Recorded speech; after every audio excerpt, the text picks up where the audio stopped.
Rythu Bharosa scheme విధి విధానాల తయారు కోసం రైతుల నుంచి వ్యవసాయ శాఖ సలహాలు సూచనలు తీసుకుంటుంది. ఇప్పటి వరకు సుమారు 31,000 మంది రైతులు ఈ స్కీమ్ పై తమ అభిప్రాయాలు తెలుపగా అందులో మెజార్టీ రైతులు 5 ఎకరాలకు కట్ ఆఫ్ పెట్టి రైతు భరోసా స్కీమ్ అమలు చేయాలని కోరినట్లు ప్రభుత్వ వర్గాల్లో ప్రచారం జరుగుతుంది.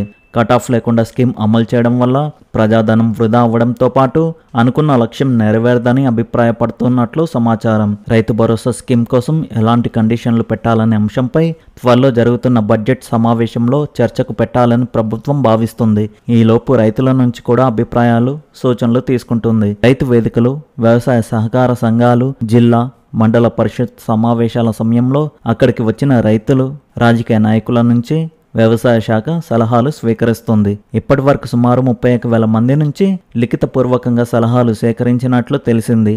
అందులో మెజార్టీ మంది 5 ఎకరాలకు కట్ ఆఫ్ పెట్టి రైతు భరోసా స్కీమ్ అమలు చేయాలని చెప్పినట్లు సమాచారం. అసలైన రైతులకు ప్రయోజనం కలగాలంటే కండిషన్లు పెట్టాలని సూచించినట్లు తెలుస్తుంది. ఇప్పటి వరకు వ్యవసాయ శాఖ సేకరించిన అభిప్రాయాలు, సూచనలు డిప్యూటీ సీఎం బట్టి విక్రమార్క నేతృత్వంలోని సబ్ కమిటీకి సమర్పించే ఛాన్స్ ఉంది. త్వరలో మంత్రులు సబ్ కమిటీ రైతు సంఘాల నుంచి అభిప్రాయాలు సేకరించే అవకాశాలు ఉన్నాయి. అందుకోసం ప్రత్యేకంగా జిల్లాలో పర్యటించే ఛాన్స్ ఉందని తెలుస్తుంది. ఈ ప్రక్రియ మొత్తం ఈ నెల చివరిలోపు పూర్తి చేయాలని టార్గెట్గా పెట్టుకున్నట్లు తెలిసింది. ఈలోపు వ్యవసాయ శాఖ మరిన్ని జిల్లాలకు చెందిన రైతుల నుంచి సలహాలు తీసుకోవాలని భావిస్తుంది. లిఖితపూర్వకంగా మాత్రమే సలహాలు తీసుకోవాలని, వీలైతే రైతు పేరు, ఫోన్ నెంబర్ వివరాలను సేకరించాలని భావిస్తున్నట్లు సమాచారం.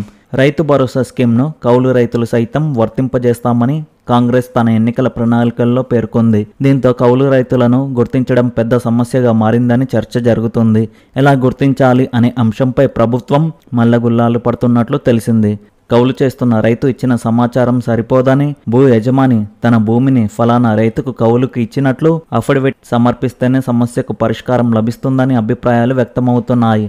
అయితే ఎంతమంది అఫిడవిట్ ఇచ్చేందుకు ముందుకు వస్తారనే అనుమానం అధికారులకు పట్టుకుంది. ఇప్పుడు నేను అనుకునేది ఏమిటంటే ఫ్రెండ్స్, తెలంగాణలో 5 ఎకరాల లోపు భూమి ఉన్న రైతన్నలు చాలా ఎక్కువ మంది ఉన్నారు.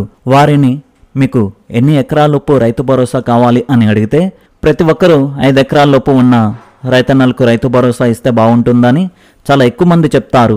ఈ విధంగా 10 ఎకరాల లోపు ఉన్నవారు చాలా తక్కువ మంది ఉన్నారు. కావున వారు చాలా తక్కువ మంది 10 ఎకరాల లోపు ఇస్తే బాగుంటుందని చెప్పడం జరుగుతుంది. ఈ విధంగా అక్కడ తెలిసిపోతుంది 5 ఎకరాల లోపు రైతన్నలు ఎక్కువ మంది ఉన్నారు. కావున 5 ఎకరాల లోపు ఉన్న రైతన్నలకే రైతు భరోసా ఇవ్వాలని చాలా ఎక్కువ మంది చెప్పడం జరుగుతుంది.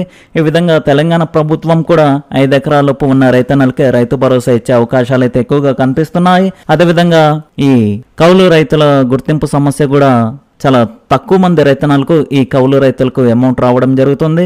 ఎందుకంటే భూ యజమాని కౌలు రైతుకు అఫిడవిట్ ఇచ్చేందుకు ముందుకు రాడు. అందుకోసమే ఈ కౌలు రైతులకు కూడా ఈ రైతు భరోసా అమౌంట్ వచ్చే అవకాశాలు చాలా తక్కువగా ఉన్నాయి. ఈ విధంగా తెలంగాణ ప్రభుత్వం చాలా తక్కువ మంది రైతన్నలకు రైతు భరోసా ఇచ్చే అవకాశం అయితే కనిపిస్తుంది. ఈ విధంగా రైతన్నలకు సంబంధించిన ఖచ్చితమైన సమాచారం ప్రతిరోజు తెలుసుకోవడం కోసం ఈ వీడియోను లైక్ చేయండి, మన ఛానల్ను సబ్స్క్రైబ్ చేయండి.